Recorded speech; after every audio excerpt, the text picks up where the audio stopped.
Let's dive into the discussions shaping the nation. I too, today am concerned about tariffs, with over 9,000 FDI jobs, including Mala, and indeed another number of thousands of them in Dungarvan out the road from me. But, like Deputy Nolan, I too am concerned about the tariffs that our own government have imposed on the ordinary people.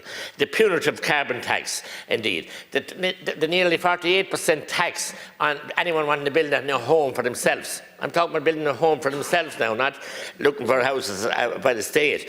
And the punitive measures that they've taken.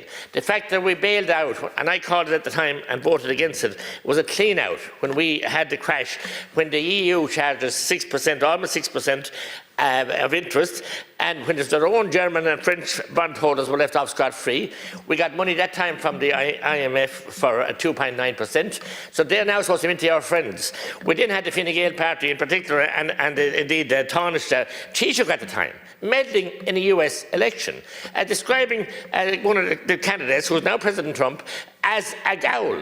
And God knows, and then tweeting another morning, I saw a hat, a baseball hat with vote one Pamela Harris, what I got this morning in the Post. Such juvenile and pedantic and silly behaviour.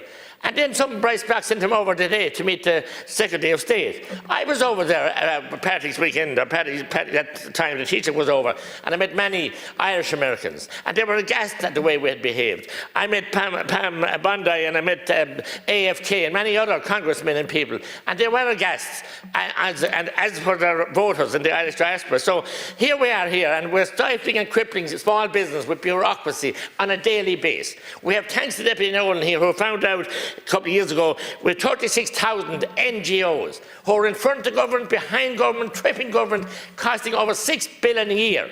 As soon as we get a wake-up call with tariffs and start to deal with the waste and the opulence and the naked, shameless way that these NGOs are milking our taxpayers, and also the fact that there's so much waste in government has been going on with successive governments. We banned the turf, with the farmers nearly put out of business, with different issues, supposedly from the EU.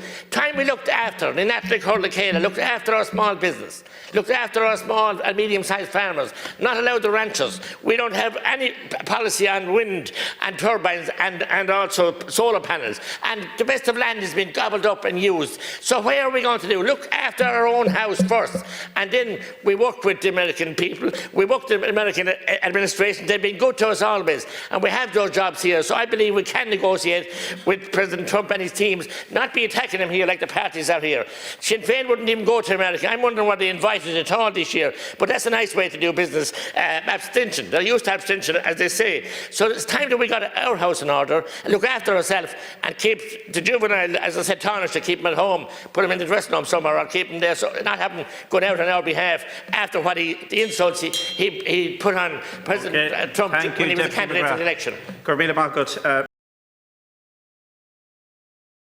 Like, share, and subscribe, and let us know your thoughts in the comments. We'd love to hear from you.